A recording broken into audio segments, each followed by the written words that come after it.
আজকে আমার বাড়ি যাওয়ার পালা। ৪ দিন ধরে বৃষ্টির জন্য কোনো রকমভাবে বাড়ি যেতে পারলাম না।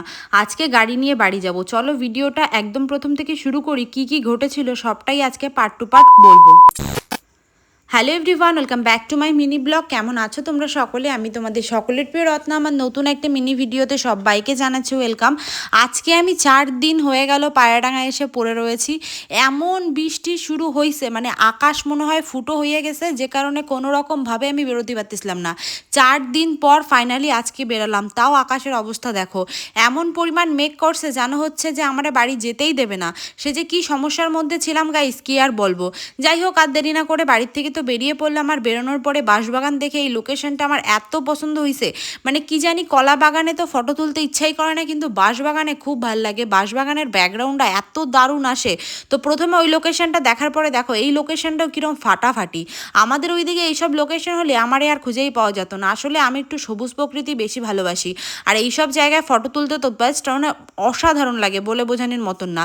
যাই হোক, গাড়ি নিয়ে প্রথম দিন যখন আমি পায়রাডাঙ্গায় এসেছিলাম তখন তো সাংঘাতিক লেভেলের রিস্ক নিয়ে আসলাম।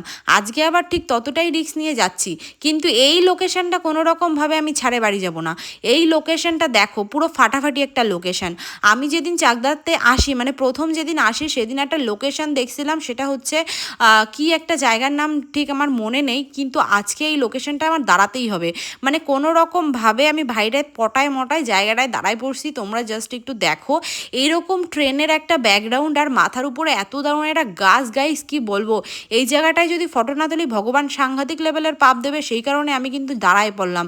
তোমরা একটু দেখো, এত সুন্দর একটা ব্যাকগ্রাউন্ড, অলরেডি ৩-৪টে ট্রেন চলে যাচ্ছে। এরম একটা ভিউ রেখে কোনো রকমভাবে কি বাড়ি যাওয়া যায়?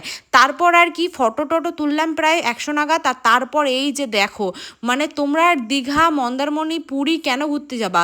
তোমরা চলে আসো চাকদা। চাকদায় যে লেভেলের জল হইছে, মানে এই জায়গায় সাঁতার কাটে যাওয়া যাবে গাইস, তোমরা একটু দেখো। আর এই দাদা রকেটের গতিতে গাড়িখানা নিয়ে চলে গেল। এই দাদার মতন যদি আল্ট্রা প্রো ম্যাক্স আমি হতাম, তাহলে আমিও গাড়িটা এইভাবে ভু করে চালাই নিয়ে চলে যেতে পারতাম। কিন্তু বিষয় কি জানো তো গাইস, আমি যেহেতু রাস্তাঘাট কিছুই চিনি না, কনে নর্দমা কনে গর্ত কিছুই বুঝতে পারতেছি না, নতুন রাস্তা, তাই কোন দিকে গাড়িটা ঢুকবো সেটাই আমি বুঝতে পারতেছিলাম না। সাংঘাতিক লেভেলের জল হয়েছে গাইস। আমাদের ঠাকুরনগরের মতন এরকম জায়গায় কিন্তু এরকম লেভেলের জল আমি দেখি নাই। যে লেভেলের জল, এই চাকদার মানুষরা প্রত্যেক দিন এইখানটায় আটকে পড়ছে। ৪ দিন যাবৎ যে পরিমাণ জল আছে, রাস্তাঘাটে মানুষজন মানে সরতে চাই না। আর আমি কিন্তু আমার সামনের কাকাটারে নোটিশ করে করে যাচ্ছি সামনের দিকে, যে কোন দিকে যাব। মানে মানুষ কোনো রকম কাজ করতে পারবে না এইরকম জলের মধ্যে। মানে মনে হচ্ছে এখানে আমি গাড়ি না নিয়ে এসে যদি এখান ওই প্লেন না, প্লেন হলেই হতো না, নৌকো গাইজ। তো আমি এখান নৌকো বা বোর্ড নিয়ে যদি আসতাম তাহলে হয়তো ভালো হতো। যাই হোক, আমার কিন্তু এবার ফাইনালি মেন রোডে পৌঁছালাম, মানে এই হচ্ছে সেই হাইওয়ে। এই হাইওয়েটা ক্রস করতে হবে। আমি যেহেতু গলির মধ্যে মধ্যে গেছিলাম, আর আমি কি চালাক শোনো, মেন কথা হচ্ছে হেলমেট ছাড়া গাড়ি চালানো একদমই উচিত না, সেটা আমি জানি।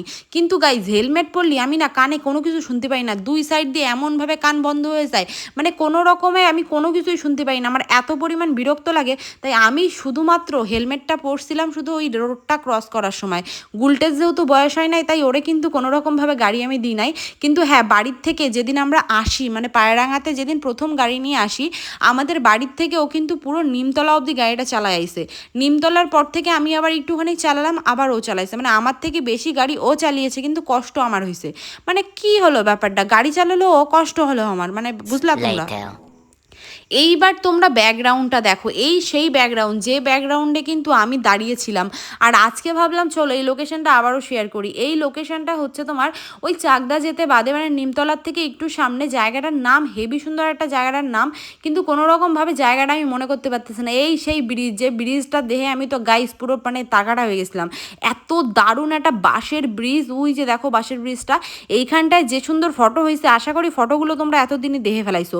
তো লোকেশনটা পুরো ফাটাফাটি লোকেশন। যারা মনে করতেছো যে চাকদা রোড দিয়ে গাড়ি নিয়ে যাবা, বিশ্বাস করো এখানটা অনেক সুন্দর সুন্দর প্লেস রয়েছে। পারলি গাড়িটা থামায় ১০-১৫ মিনিট লেট হবে, কিন্তু ফটোগুলো তুলে যেও।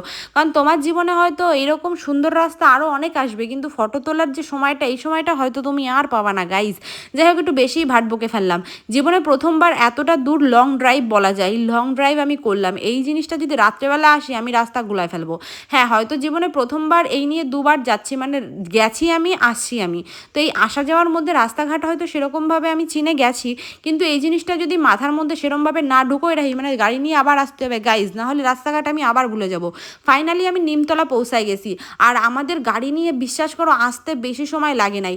মানে আমি ট্রেনে করে যাই, যখন ঠাকুরনগর থেকে ট্রেনে উঠি, ঠাকুরনগর থেকে বনগাঁ যেতে লাগে প্রায় আধা ঘন্টা, বনগাঁ থেকে আবার রানাঘাট যেতে লাগে আরও 45 মিনিট, রানাঘাট থেকে পায়রাঙ্গা যেতে লাগে আরও প্রায় 15 মিনিট। মানে বুঝতে পারতেছো, গড়ে মিশায় কিন্তু মিক্স প্রায় 2 ঘন্টা লাগেই যায়।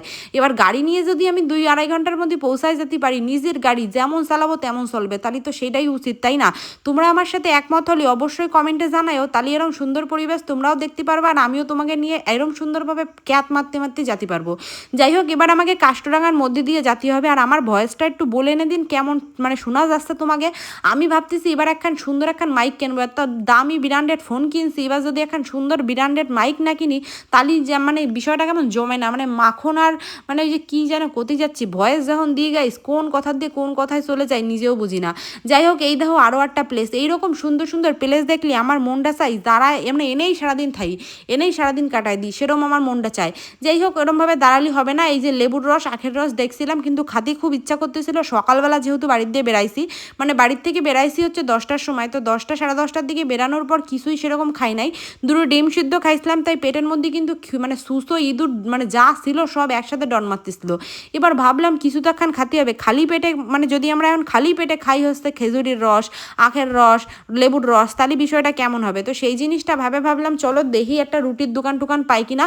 কাষ্টরাঙ্গায় যেহেতু আমি আগে পরে বহুবার গাড়ি নিয়ে আইছি, মানে প্রায় 3 থেকে 4বার আমি কাষ্টরাঙ্গা আইছি, তাই ঠাকুরনগর দিয়ে কাষ্টরাঙ্গা আসা নিয়ে আমার কোনো প্রবলেম নাই। আর এই কাষ্টরাঙ্গায় একটা দোকান আছে, যে দোকানে ধামাকাদার একটা রুটির সঙ্গে একটা তরকারি বানায়। আমার তো খুব ইচ্ছা করতেছিল ওই দোকান দিয়ে খাবো, কিন্তু দোকানটা খোলা কি বন্ধ সেই জিনিসটা কোনো রকমভাবে বুঝতে পারতেছিলাম না। আর এই যে সে রোডটা দেখতে পাচ্ছ, এই রোডের ধারে আমার না দাঁড়াতে হেভি ইচ্ছা করতেছিল, যেহেতু ভাই একটা জায়গায় সার্ভিস দিয়ে দিয়েছে, তাই আর ওরে তেলায় আমি মানে কোনোভাবেই রাজি করাতে পারবো না। যাই হোক, এই যে সেই দোকান, এই দোকানে আসলাম, কিন্তু এই দোকানে আসে ঠিক কী হলো সেটা একটু কই। এই দোকানে আসলাম, রুটি আছে কিন্তু তরকারি নাই। এবার খিদে যা পাইছে, কইছি কাকা ডিম টোস্ট বানায় দাও বা ডিমের একটা অমলেট দাও, সেটা দিয়েই মারিনি। তো ফাইনালি এখন এখানটা বসে আমি খাওয়া দাওয়াটা কমপ্লিট করবো। আর এই যে রুটি দেখতে পাচ্ছ 5 টাকা পিস নেছে, আর ডিমের অমলেটটা গাইস 15 টাকা নেছে। কি আর কব, মানে খিদে যা পাইছে খাইয়ে দিয়ে নিলাম। আর জামাই ষষ্ঠীর বাজারে গাইস সাংঘাতিক লেভেলের ভিড় হয়েছে। তো আজকের মতন ভিডিওটা এই পর্যন্তই রাখলাম। ভিডিওটা কেমন লাগলো কমেন্টে জানাতে ভুলবা না। দেখা হবে তোমাদের সাথে নেক্সট ভিডিও।